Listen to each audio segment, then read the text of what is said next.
Hey, everybody. Welcome to the Get It Done podcast. I'm your host, Jimi Ryan. And today we welcome another young leader to the show. He's a world traveler.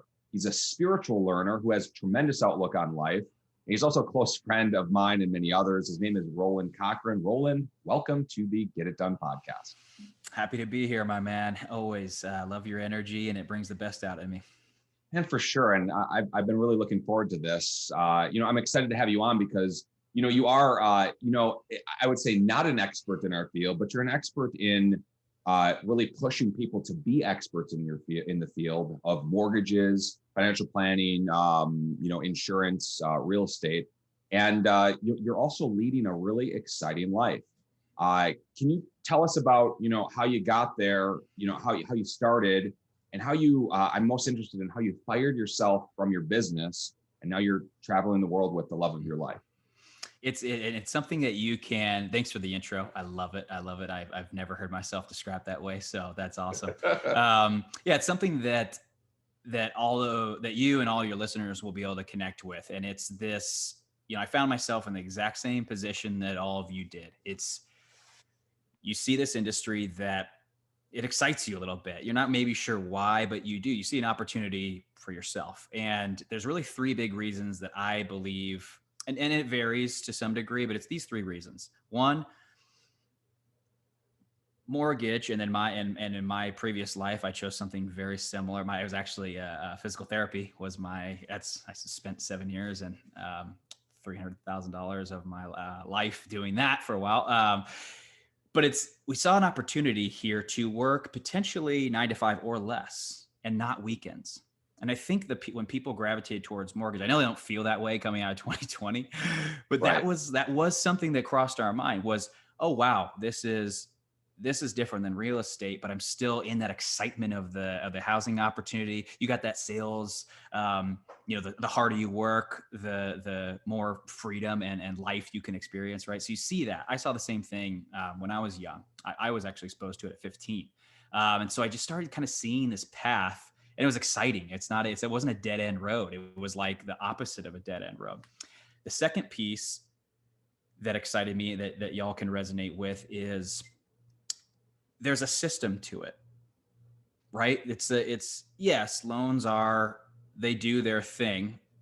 So it's not the same every time. That's not what I'm saying, but there is a system. If you're using your intuition and making a decision, you're basing that off of something. Now, if you're keeping it to yourself, then yeah, it's not a system, but you can transplant that into a way of others. That's what I learned in medicine. They do not keep things in their head. You think what they do rounds weekly to get everything that happened in their head out on paper. They've been doing it for decades, and that's why it's so streamlined. So what I do now, they do 10 times more surgeries than they ever have, without fail, it's all, they don't rely on intuition, and they don't rely on haphazard decision-making, which it's in my opinion is littered through the mortgage industry. And that's why you see this discrepancy between the greats who experience this lifestyle and then some of the others, because there's this desire to automate the thing and get this intuition out in the open and turn it into something that can help people. It's just not done often.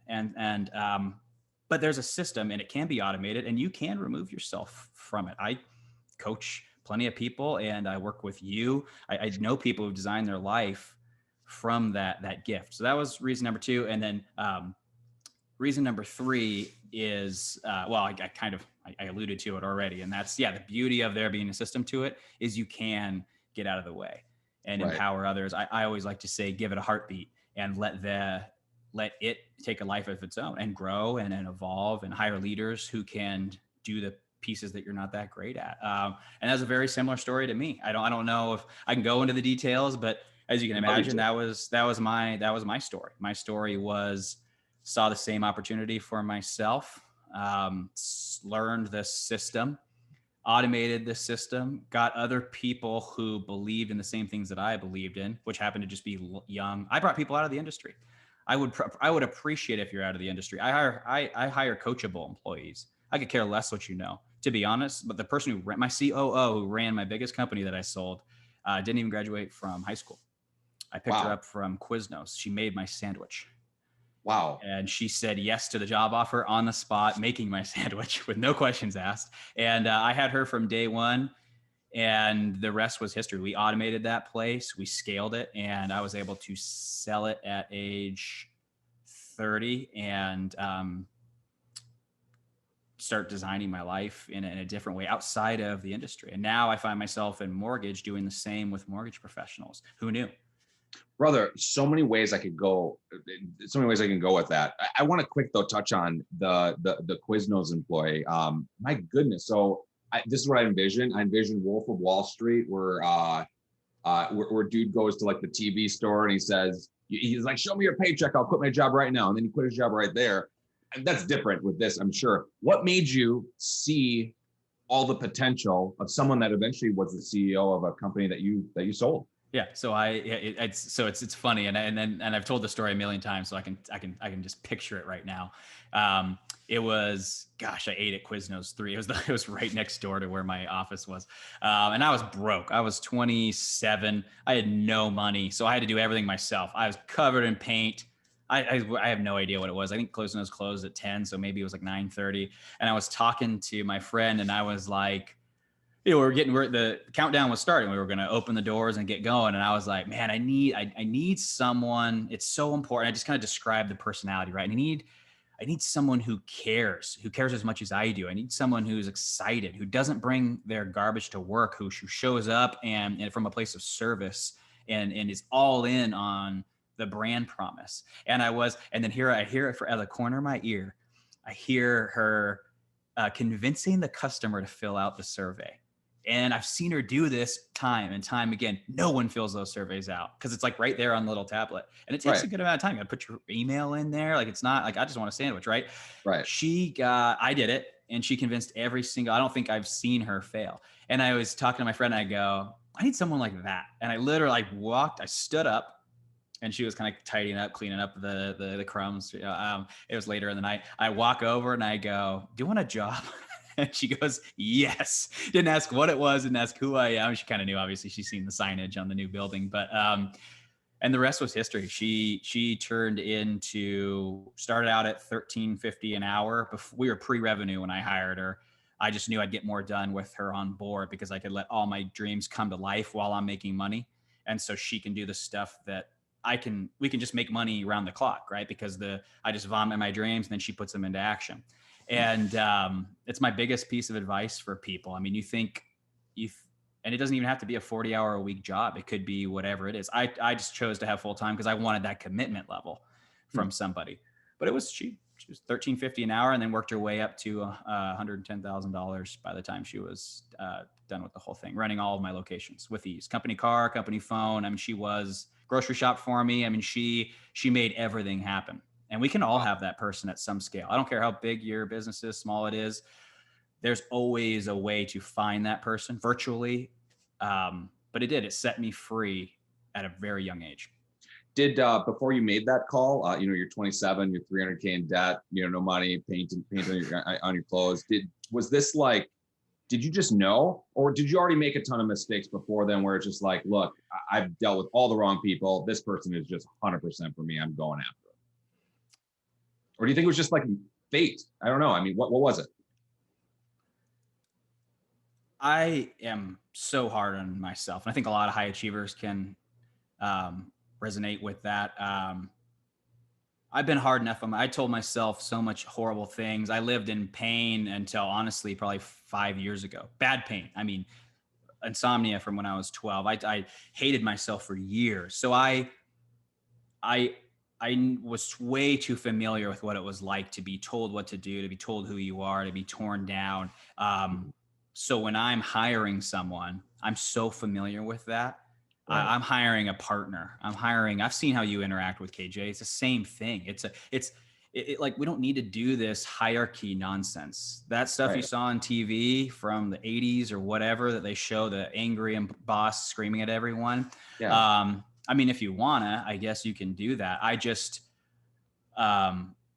My employees are excited to work for me. They're excited that I live in Costa Rica and wherever I want and have unlimited money. They're excited for me. I know right. It sounds hard to believe, but they are. And so you can hire your partner. They feel honored to be brought into your system due to their skill set. They feel valuable. There's a book called Linchpin by Seth Godin. And the book's kind of cool. You'd think the linchpin would be the leader. He's talking about how it's almost like a train, right? This linchpin, these pins connecting everyone to do a common mission. So everyone feels equal to me. No one talks down to anyone. Why would you? It's not a hierarchy. It's a brand promise, and everyone there for a reason. So everybody's for each other. I mean, a better way to say it, or another way to say it, is that everybody's for each other. We're all going towards the same goal, and we all want to be in Costa Rica too, and you want to help people to get there. And I think that it's genuine and real, and everybody's equal. Mm-hmm. And I love that. That's just that's just pure fire. I want to talk about your physical therapy business that you sold. It really fascinates me that that's where you came from, and you coach so many top producing loan officers. How is, I guess, maybe you touched on this a little bit, but how does that transition happen? How did it come to, hey, I sold my company and I'm a coach of some kind, and then it just how does that get into? How do you Jimmy, get into you can answer this question for everybody. How do you get the majority of your business? Tell me. Tell everyone. Word of mouth. My brand. I mean, people tell other people about me. Yeah, and from people though, and business partners. So business partners. But regardless, right? Referral from someone who believes in you. They could be directly on the food chain, aka realtor. It could be anyone, but someone tells someone to go see you because they believe in you, they like you. I mean, okay, maybe there's some business, I don't coach people who are in whatever business where that's not a thing, right? I don't know what vending machines or whatever it is.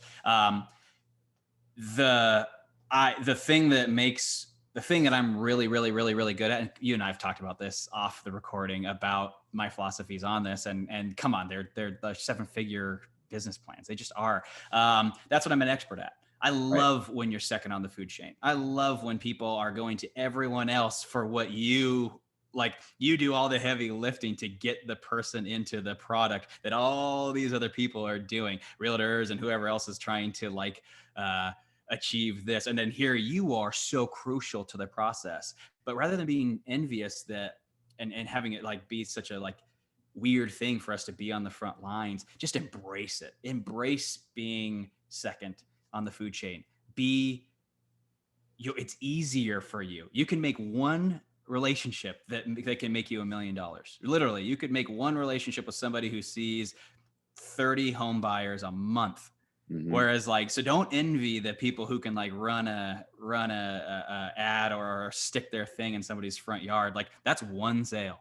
So how did I get into it? Yeah, y'all thrive off of a strong brand and referral partners. Thrive. If you had 6 more top producers next year, it'd be game over. And that's how everyone is. And that was how my business went.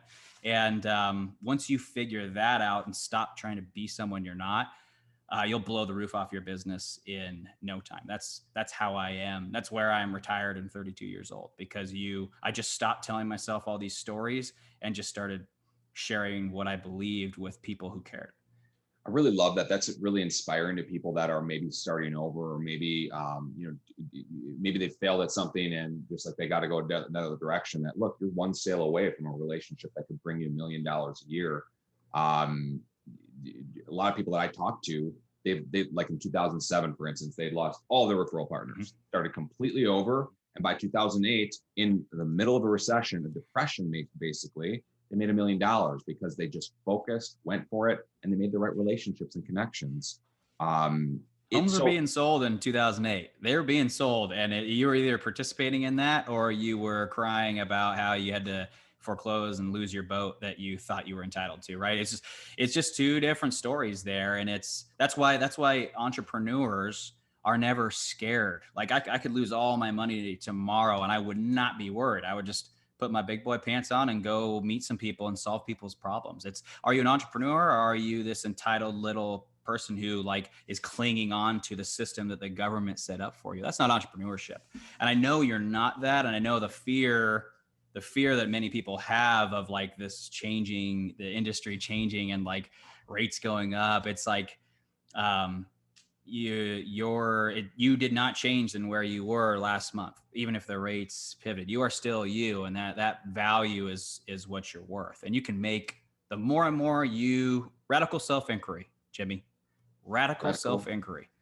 Everyone wants practical skills, and they are, I'm not going to say they're useless. You need some, but it's radical self-inquiry. That's the ultra elite.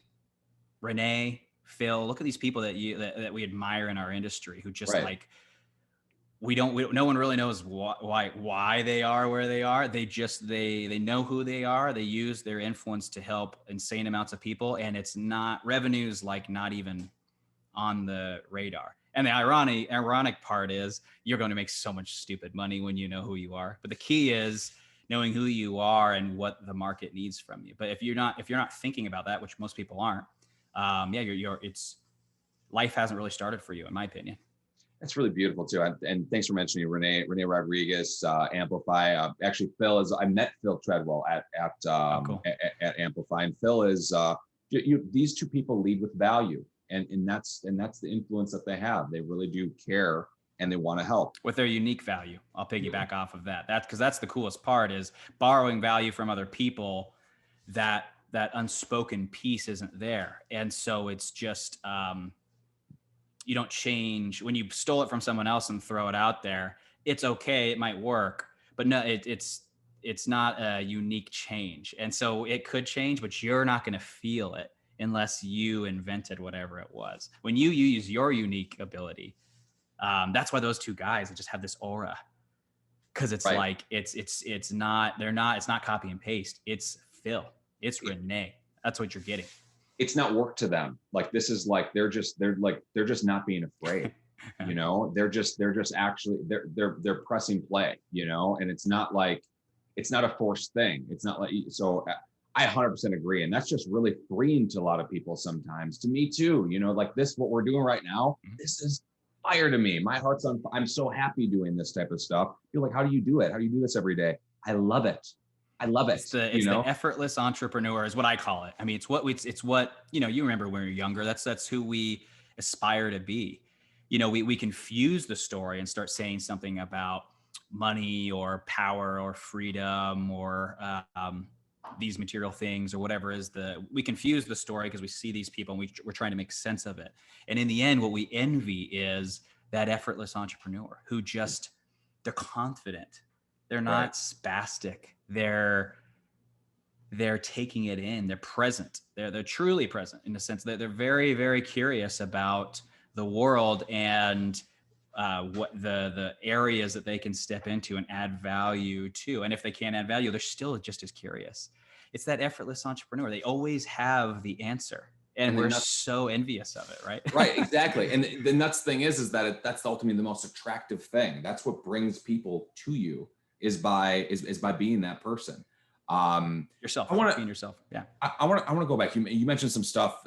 You mentioned that, like, look, a younger version of you, and I want to kind of go back because it's oftentimes, you know, the younger versions of us, the failures, the real deep, dark, you know, pain that you were talking about, that leads us to be the people, the men that we are. I share this a lot. You know, my parents got divorced when I was 5. That wasn't my choice, but I lived the consequences of it. And for you, what do you think the source of your passion from younger years, where do you think it comes from? I like how you set me up for that. Because I think many of us, the pain we're experiencing is comparing our past to this image of perfection, right? This person we want to become. And that's the source, I believe, of all of our pain, suffering, tension, and dissatisfaction, right? It's this void between where we think we are now and this image of perfection, of how we want to be perceived in the world. That was what fueled me. I didn't know this. I thought when you're young, you can't put it together. I thought it was money, fame, all the stuff, right? I don't remember this because I was young, but like we grew up, I don't want to say poor. We had what we needed to have, but I mean, we had family of 5. Dad made like $32K, I think, for the most of my like youth. So like things were tight. But I was loved, and I don't remember being poor. I was a little embarrassed in high school of, cause like we were in a community where like rich people we moved out there cause we couldn't afford to be anywhere closer. And then all like 10 years later, the wealthy just like swallowed us. And it's just like this poor person street. And then, so it was that I think that played into it a little bit. Cause I'm trying to make sense of, I grew up in a religious household, and it was a lot of, you need to be this way, right? No one told me that, Jimmy. I told myself that. The conclusion I drew was, you're not good enough the way you are. Be more like this person. Be more like that. And that hurts when you're a kid. That started young, probably at like 6, 7. And then they meant well. That's the sad part, right? I hated them until probably like 5 years ago. I hated them. Right. I hated everybody. I hated the world for wanting me to be some way that I wasn't. So to answer your question, the passion, I always thought it was money, millions, the exotic cars. And then, I remember the emptiest I ever felt was when I'd removed myself from all my businesses. I had complete time freedom. I was 28. Complete time freedom, financial freedom, bought my dream house with the driveway. And I remember I was laying in bed. I had these automatic blinds that I installed because I was full of myself, right? And so I open them up, and I'm sitting chilling there in bed. And I remember looking out in the driveway at these cars.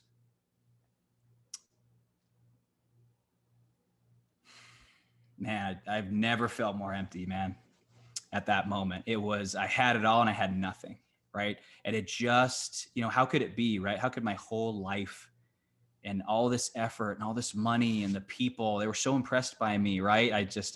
Every industry I was ever in, I just found my way to the top and got to know everybody. It's a comfortable place to be, and it made me feel like I was important. So how could it be that I was empty? And man, that changed my life forever right there, right? I didn't know something.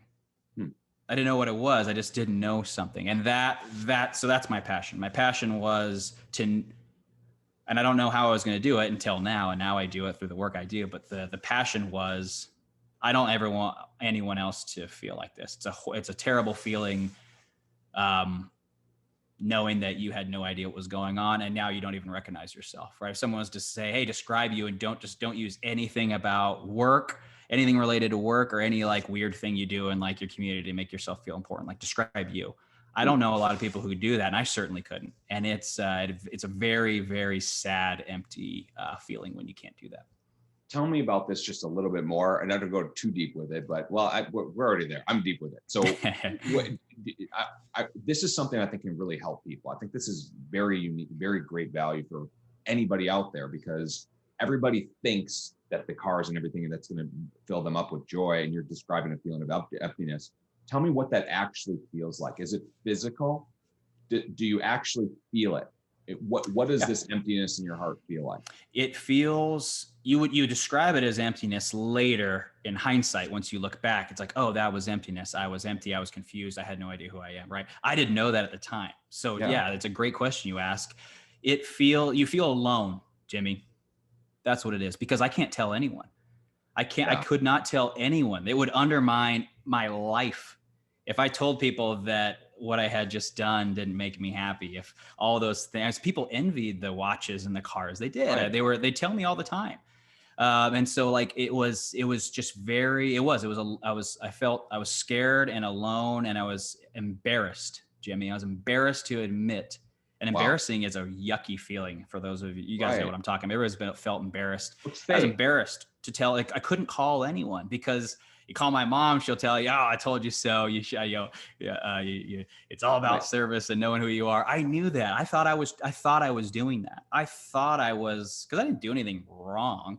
So that's what it feels. It's embarrassing and it's lonely, because you don't have, your current consciousness can't make sense of what to do next. And that's where you get into this pivotal moment where you either go all in and keep going, just make money and pretend it didn't happen, and just keep impressing people and starting foundations and climbing more and more and more and more mountains.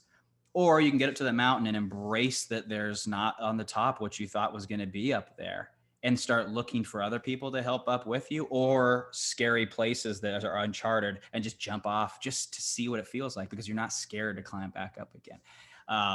And it's just that pivot there where do you take the time to find out who you are and do something cool? Or do you just blindly make more money until that story runs out? Because it will run out. Or you can do the cool thing that most of us do. I don't know why we all think that like we have to like get the savings and then do what we want to love to do. Dude, when I stopped working, I only had $530,000 in the bank when I stopped working because I knew the business was going to keep making me money. I don't get why these people are like, oh, I'm not gonna quit until I have this number. And I'm just like, and like, okay, well now I'm 32 and I've been to 95 countries. Yeah, like, that's sweet. People are gonna get bored reading my life story. I feel like I'm 150. Right. So it's just, you can wait. And if that's what you want to do, I'm not going to stop you, but I'm also saying you don't have to wait either. You can kind of do whatever you feel like doing. You're doing it right now with your life, Jimmy. Thanks, brother. And look, it's on purpose. It's not like it just fell in your lap. You have to have a discipline about it. And I really love your mountaintop philosophy, or top of the mountain philosophy. And I regularly quote you, brother. I really do. Sometimes you have to get to the top of the mountain to realize there's nothing there. Mm-hmm. And for you, that was watches, cars, houses, empty. Talk about how you grew from that, because I'm sure it wasn't like, I'm going this other way. I'm sure it was like, look, self-reflect. What is bad with me? What is wrong with me? What do I need to fix? What was that process like for you? So I'm a systems guy. Anybody who follows me in the mortgage space knows that and I just use the word, the system can be anything, but I'm a system guy, right? I'm looking for, I need to do something. I need to be in action. That's why I like systems, because it helps me understand like, all right, well, what's this look like? And I've always had coaches, not always, but I hired my first coach at 27, which coaches have coaches. It's just a critical piece to moving forward as fast as possible and mitigating and learning from pain.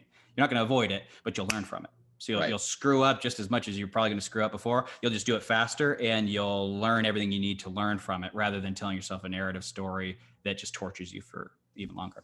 I needed a new system. I needed a new story to believe in. That's what happened, right? So this story wasn't working. And the more and more I examined the story, why would I be surprised? Why do I feel disconnected spiritually from whatever that means, right? Well, what was I doing to become connected? Oh, why did I feel empty in my my partner relationships? Well, my money was always on my mind. So like I was there, but not there. Mm-hmm. Why didn't I have this strong, why didn't anything look the way that I wanted to look? Why didn't my days feel like I wanted my days to feel?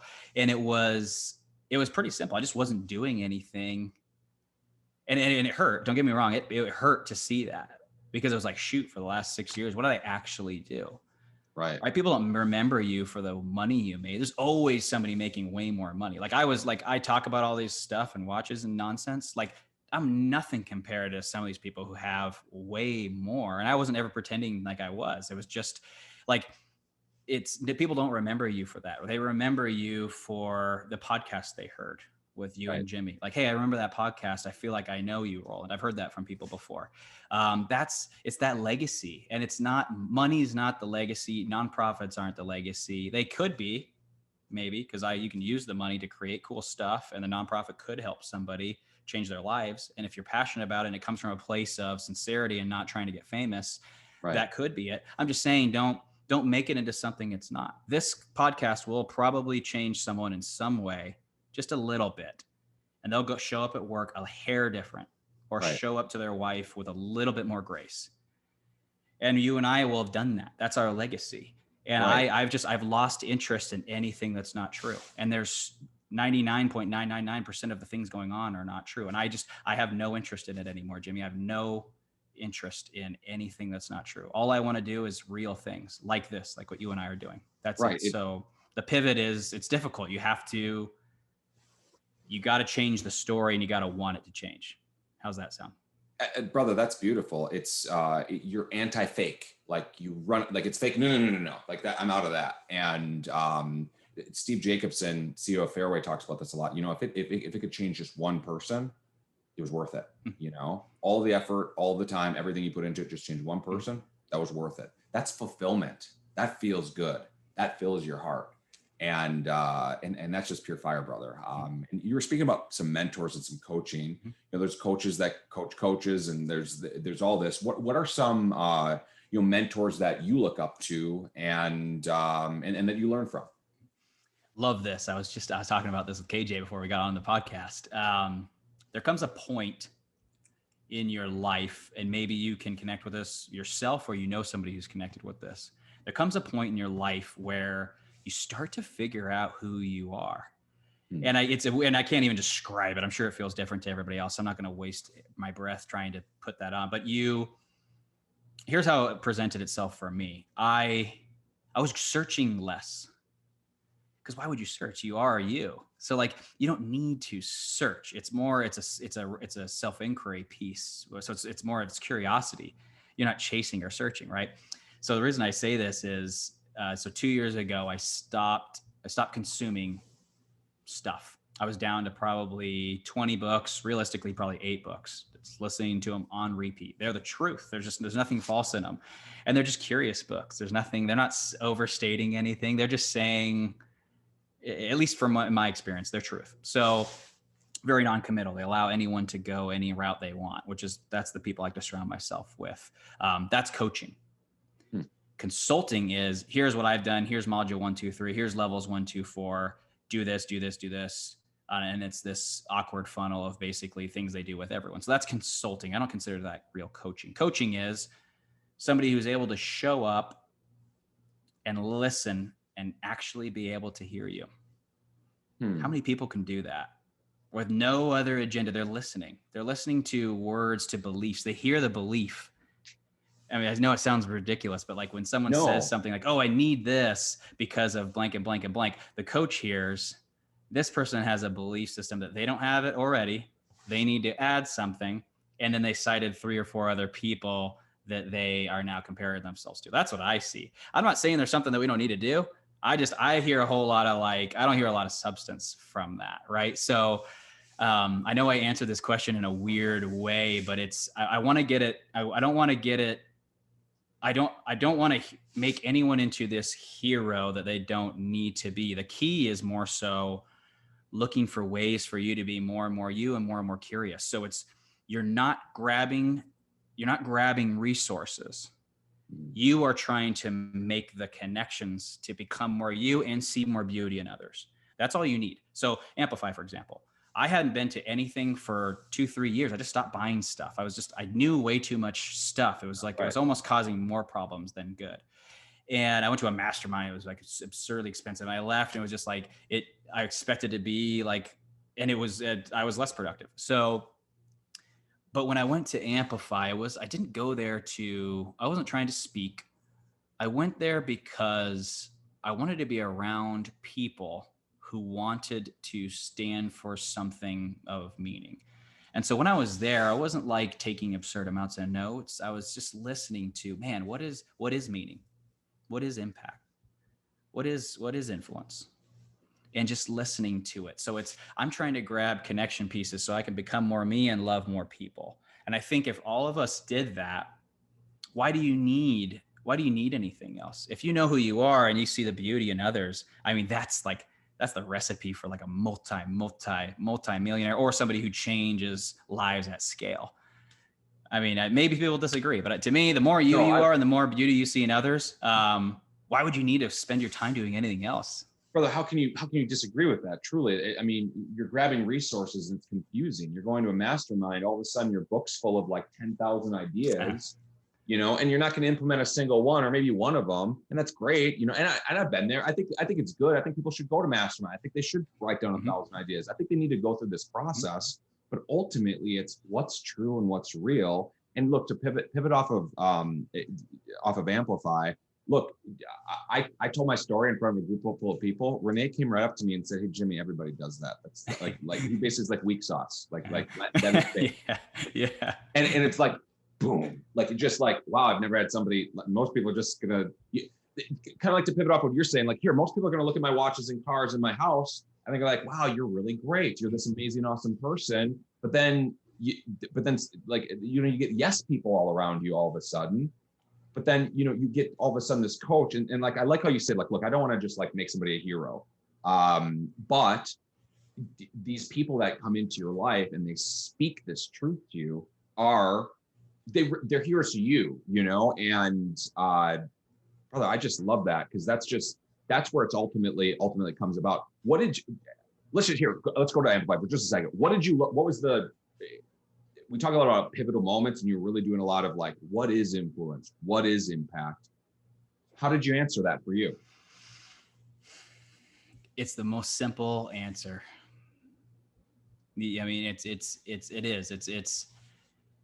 I caught myself searching for it, ironically. And I know better, but like Right. the problem is you just can't until someone says something or shows you something.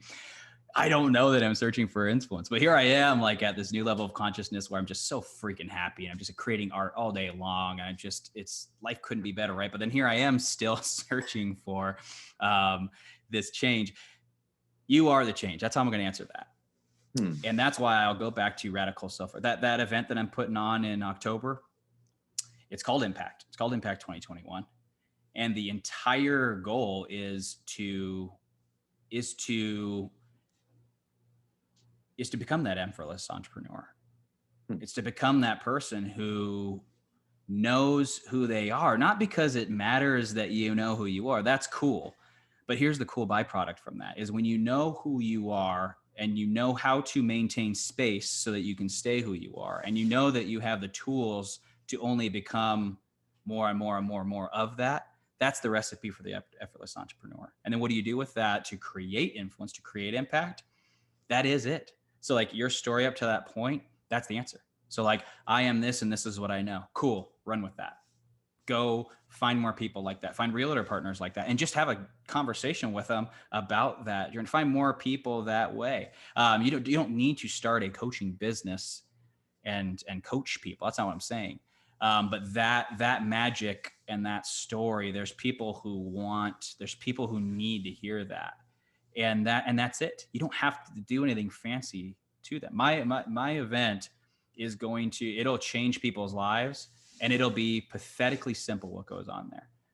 The magic is that they're all massive. They're all people who are at a point where all they care about now is impact. It's just like they're sick of pretending like there's not enough money. They're like, they just know there's always going to be more. And like year over year over year, they just keep making more. And they're starting to realize that it's like, wait, all these people who like know who they are and are happy and free to express themselves, they're just making stupid amount of money too. So it's like the story of like, oh, I need to torture myself and not see my family and scale endlessly and go to this thing and get this award.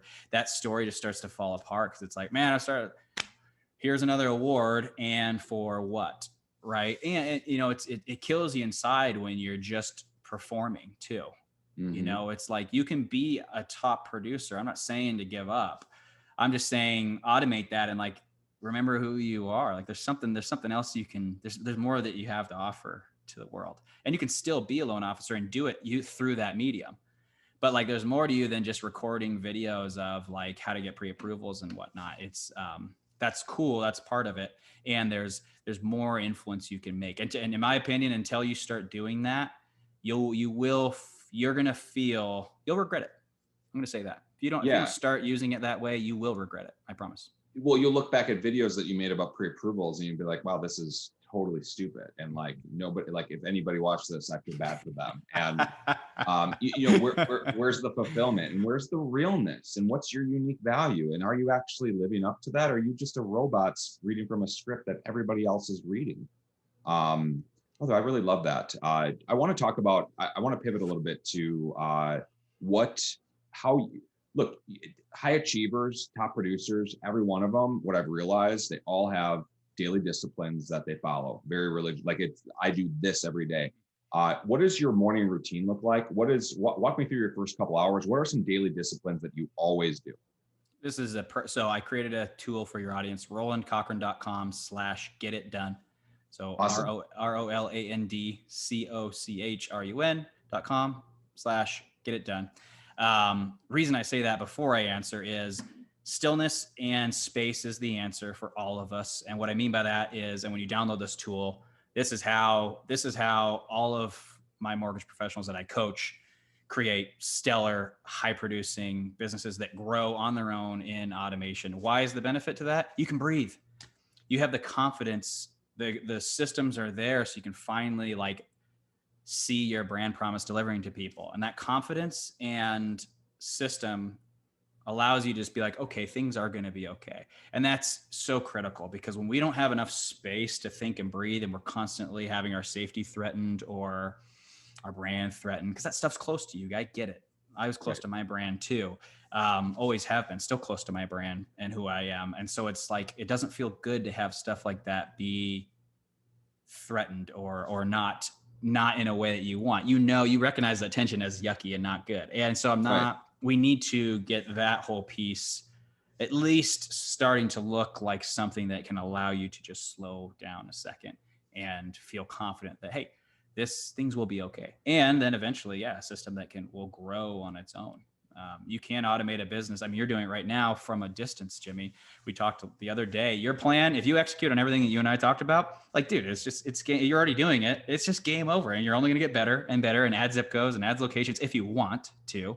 Right. And it's just, you've turned the business into a game that's fun to play. KJ and I stay on offense. That's what we call it. We stay on offense. We don't play defense. And you know what? This is the beautiful thing, and we talk about this a lot too. And you're this way too. Try and copy me. You can't. And you know where it comes from. The reason why I can say that I don't know. I don't want to say it's cocky, but it's maybe it's proud. Maybe it's, I don't know. I think it's just really confident. I'm just ultimately, I've gone through it where I've had to self-reflect and look at myself like, look, you ain't all that. All right. But what are you? Who are you? What's your unique value? You can't copy me.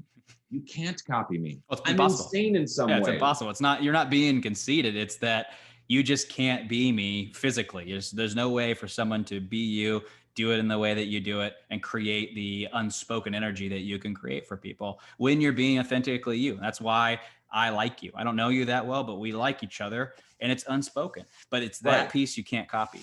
You can't copy, and it's what the ultra elite in business, or I'm not going to say that, ultra elite and just living a life of like satisfaction, fulfillment. They all have that.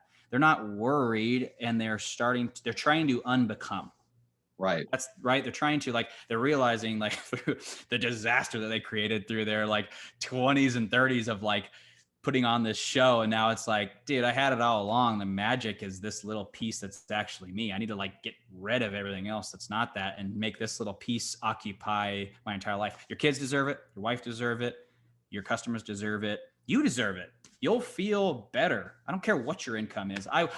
Jimmy, I would go back to making $40K a year and living driving my little Corolla around and nonsense to feel this way for the rest of my life.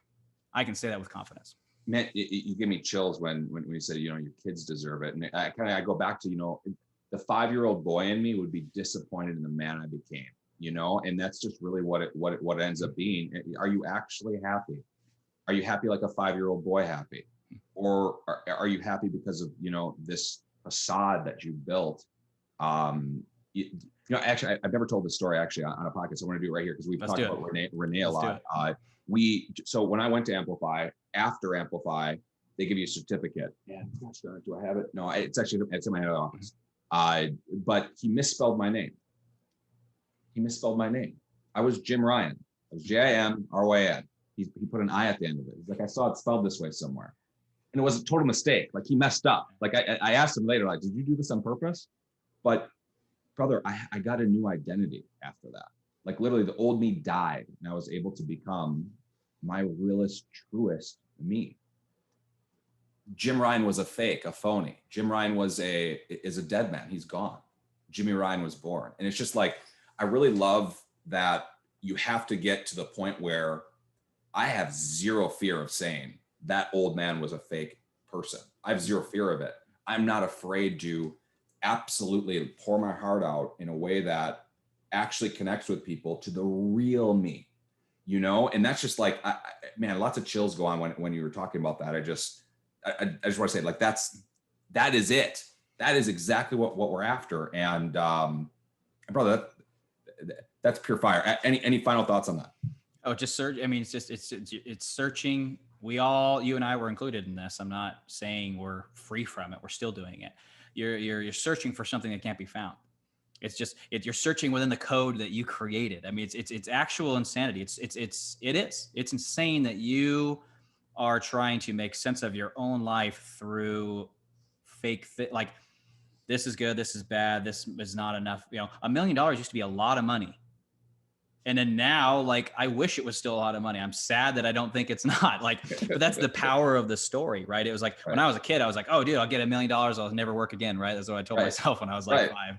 And then now I'm like, $1 million, what am I supposed to do with that? Right. And that's sad. It's pathetic. Right. I wish like that was more, I wish that meant more to me. It's just, but then I also am happy that it doesn't, because my story of money has been just trashed. It just, money is, I could have 50 million, I could have 1 million. It's all the same to me. It's the game I'm playing now is how can Roland be more Roland, and what's that look like? And then is it connecting with someone? I mean, should I cry all that? I was crying yesterday. 2 days ago, I was on like 3 calls with people, and man, I almost had to cancel one of my coaching calls because I couldn't. Man, I was like on my knees listening to this guy's situation he's in. And, but that's what I'm into, man. If I had I just want to feel all day long. I'm sick of the old life. I didn't feel anything. I was under stress. I created a hell for myself where I was like if you look up the definition of stress of hell, what is it? It's this place of no rest, of pressure, and that's the lives we live in. It's constantly like there's always something to do. And every day you live like that, you just become less and less and less Jimmy, less Roland, less who you are. And it's just that it's just poisonous. And there's no reason or rhyme or reason to any of it. It's so much easier to live, and you'll have more money and fulfillment when you just kind of hang up on that whole thing and shed that old personality away. And it's hard to do. I mean, it's the reason I'm doing that event in October. It's not going to money. I might even lose money on the dang thing. I'm doing it for people because being someone you're not is just a waste of life. And I can't sit back and watch it when I have the skill set now. And I've hired people I've probably spent over $1 million on self-improvement, coaching, shrinks, you name it. Right. I finally have sorted it all out. And I can't not give that to people now. I feel bad not doing it. You feel like it's hard for me, the lifestyle I live, to like do these events. It's not easy for me. I have to fly somewhere that I probably am not. So it's easy for people to come and create this whole thing for them. But I can't not do it. It's like, it's just a calling of mine. I can't sit back anymore. Yeah. It's disrespectful to the real you. All right, Roland, I've really loved this talk, and I want to be super respectful of your time. There's a couple questions that we ask everybody, and I want to get right to it. Go for it. Do you feel like you ever had a big break? Yes, every week. Elaborate. I didn't answer this question earlier. You talked about rituals, routines, things you do. Dude, I spend a lot of money on help and things right now, and it's the stuff I need. And it's just what a blessing it is that I get to feel that like epiphany that a lot of people get like once or twice in a lifetime. I get it weekly between just the work that I do with people who are suffering and wanting a life. And then I carry them. I don't mean to, but I just carry their stories and pain with my own suffering. And then I have these 2 people I brought onto my life that I pay, and we just sort it all out. So it's like I get that break every week, and it's just I just feel like I weigh nothing weekly. So yes, and everyone can feel that way. It's just there's a system to it, and it's different for everyone. It's your job to figure it out. Wow.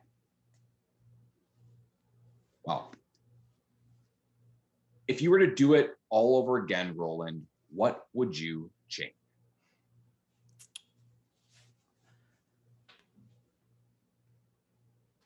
One thing only: my relationship with my mistakes. I'm at a point now where I've hurt people, Jimmy. I'm not saying I haven't. I've done shitty stuff to people by accident. I didn't mean to. It's just things played out, and I hurt their feelings, and selfish or whatever it is. And I have remorse for that. I don't have shame and guilt. I have remorse. I wish I could go back and do it different. I can't, but I can also not do it again and share that wisdom with others. But that's what I would do. I would have that, what I just shared with you there. I wish I had that mindset earlier, because I suffered so long. I mean, I was in pain for ever. I was so angry at everyone, myself, I don't know. And it was just this unhealthy relationship with the past and decisions. So that's what I would change. I would go into those, I would give myself the power to go into all of those mistakes and thank the world, thank myself, thank, if there's a creator, thank that creator for that opportunity to feel that suffering, because you're going to be able to do something with that later for your kids, your friend, someone, or you're going to do something because of that suffering you remember. So that's my answer. Heal the relationship with the crappy stuff you've done, because it's actually probably the greatest gift that you've been given, believe it or not. Brother, you said suffering several times, and this is something my ears perk up with this, because I think that we as a culture are terrible at suffering. The way that we deal with it is we run away from it. Oh my God, no suffering. No. I don't want to feel that. I'm out of here.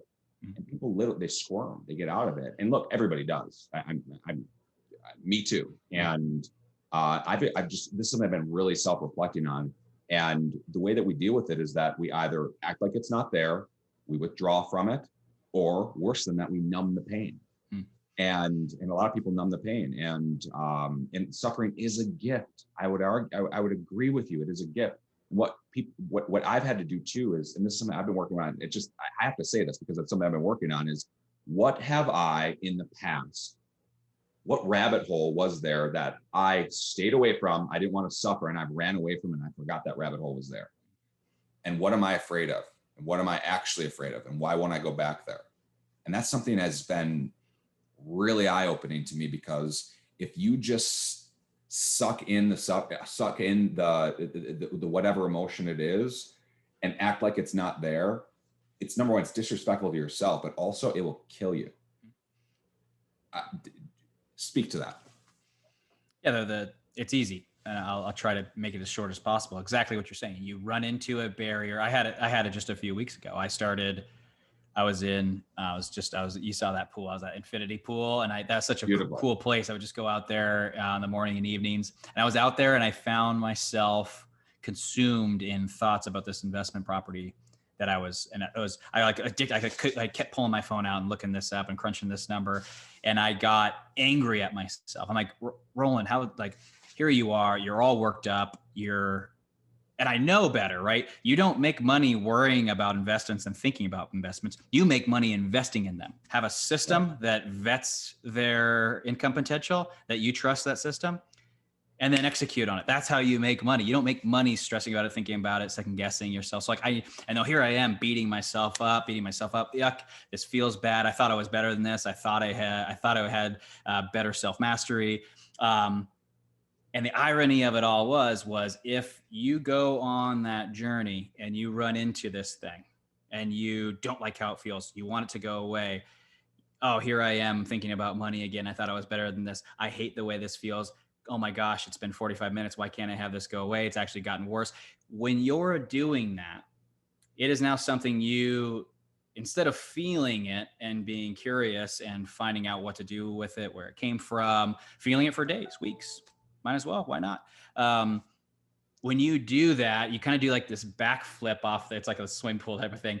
And then it's like, oh, yuck, I don't want to feel this. I'm going to call a friend. I'm going to listen to a business podcast. I'm going to watch a Netflix movie. I play a video game. I'm going to drink. I'm going to listen to a podcast about making money and tell myself how good I am. So it's like whatever your thing is, because a lot of us, especially high achievers, we develop coping mechanisms that are very healthy, right? Podcasts, books, I don't know, you could be numbing the pain, volunteering at the local whatever to numb what you don't want to be and feel. Here's the issue. That thing will get bigger and harder and stronger to feel through, because there's just such a narrative every time you repeat that. You'll get better at using your distraction techniques as well. But the issue is it will remain something yucky and to be avoided. until you go through and it's like, what is this? Why is this? Well, I feel like I'm going to run out of money and I need money. And then you sort through the story. And then, so you don't build that barrier. And yeah, do that 3 or 4 times and see if you keep suffering from it. It's the funny thing is you don't. So to play into yours, yeah, you're gonna have a field of rabbit holes everywhere and it'll destroy your life if you just keep creating them and avoiding them, because they'll never really be dealt with. You'll just be expert at being really good at all the stuff that you do to distract yourself. And it might look really good. You might have a lot of really admirable things that you use to not feel. You're just going to feel in the end trapped in this created self. So it's your choice. I love that. That's fire advice for everybody. All right. Was there ever a time, Roland, you thought about giving up?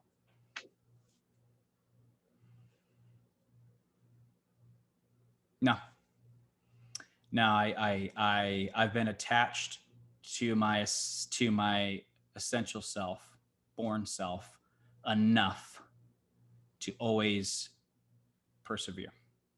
I'm not saying it was easy. Like I said, I don't know if I've suffered more or less. I don't think it really matters how much I am on the suffering scale. But I mean, I've been in a ton of pain and done a ton of things wrong, and I never lost sight of. I've always known I could be whatever I wanted to be. As much as like I still have characters that are in me that don't believe that. In the end, yeah, it is impressive to think back of some of the places I found myself in and the strength that I had. Like everything I built up to this point. I come from I have no reason to like help me to this. It was a very hard. I had to learn everything, dude. Pay for all of it. Like it just like the whole thing sucked. I felt all of it. So I feel like I'm 150 years old. I had to do all of it. Like, yeah, I've been to 95 countries. I paid for it. I don't got no money in my family. Like I wanted to go. I paid the money to go see those places. I created a business that could get me there. Like, right. But no, I've never given up. And I think the only time that we can start flirting with that is it just depends on how detached from who you actually are you've gotten. And we're always attached in some way, but yeah, you can create a narrative story that can really trap you in this whole money, whatever thing that you want to be in. So no, I don't think so. And I think my gift, I guess, or superpower is, yeah, I know deep down I can be what I want to be and make the change that I believe in. You can fall off the mountain and climb all the way back up. Yeah, if you want to. Yeah, and it's fun. It's fun. You should want to do that again. It's actually not as bad as it sounds.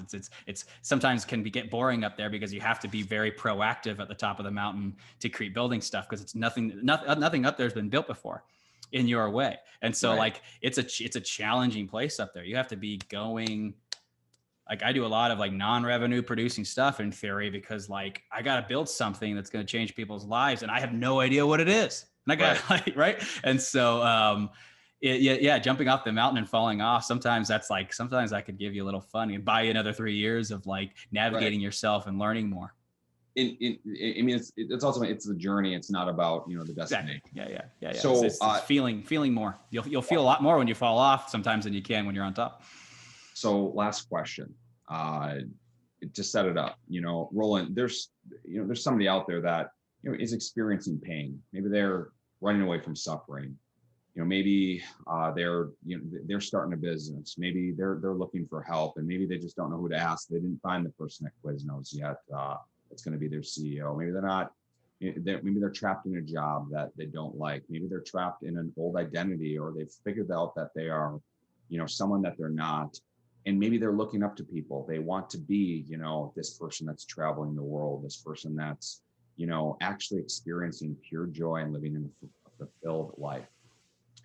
What advice would you give to someone looking to get it done? Great question.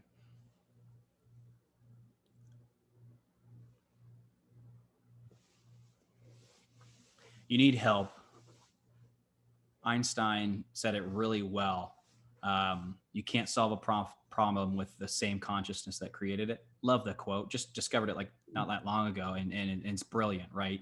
You need help. Now, I'm not saying it's a person. It could be some medium. I don't know what it's going to be, but something, when you're in that place, it's scary. It's very tempting to just go back to making money or quitting or whatever your super success or super failure, whatever your like go-to thing is. And it's terrifying. It is. I think it's that way for everyone. Even the ultra elite, I think, experienced like moments of just like, dude, am I doing this right? Is this the biggest mistake of my life? Or why is this so hard? Or why is this so easy? I think those questions come up. But yeah, my advice would be you need to borrow someone else's consciousness to achieve that. Well, I won't say you need to. The fastest way to do it is to have someone else's consciousness look at it, and who's good at examining consciousness, and be able to explain back to you what you tried to explain to them in your own consciousness framework, so that you can make those pivots. Because sometimes if it's way over here, right, we listen to these idols and role models of ours, and it's just like, oh my gosh, I could never be them.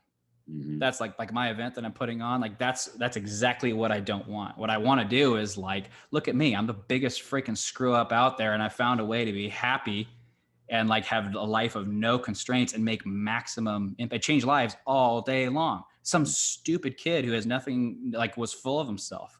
Like if I can do it, anyone can do it. And I did it by seeking out people who knew something that I didn't. And I was not afraid to admit it. And I wasn't afraid to invest in myself to get it. Because if you're not doing that, you got to wonder, do you actually want it? Or do you like the idea of it? Do you believe that you can have it? I believed that I could have it. And it's my firm belief as a coach that anybody who wants it can. I really do believe that. Wow. All right, Roland. Fire, man. I really want to thank you for coming on the show, and I want to thank everybody for listening. And if anybody wanted to connect with you, Roland, you already mentioned rolandcochrun.com/get it done. We'll put that in the podcast description. But if anyone wanted to reach out and get in touch with you, how would you want them to connect?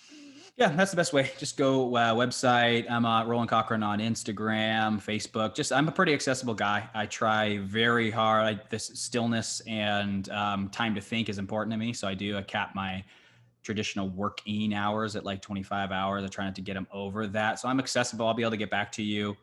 And if you care enough about this and doing it, I'll talk to you. I just, if you like the idea of it, and you're still too scared, or you're still in love with one of these stories, we're not a fit yet. There's a lot of people you can go do that and make however much money you want to make. And then when you're done with that story and you want to make money and be yourself, those are the people that I help. It's that impact game that we're playing. So, and yes, we need money to do it. I'm not saying you don't, but reach out to me if you want more. Then we might not be a good fit, but I can definitely shine some light on my story. And maybe I know a lot of people in this realm who all have different approaches, and there's somebody out there for everybody. I believe that. I refer more clients out than I take on, because it's just a matter of, I know who I can help and I know who I don't. That's beautiful, brother. All right. I want to thank everybody again for listening. And, if you'd like what you've heard, tell a friend, write us a 5-star review. Hit that subscribe button. All those things help us increasing our word to reach more people. You can find us on Apple Podcasts, Spotify, anywhere that you listen to podcasts. Once again, my name is Jimi Ryan. This has been the Get It Done podcast. Thanks so much for listening. Yeah. Thanks, Jimmy. Thanks for watching.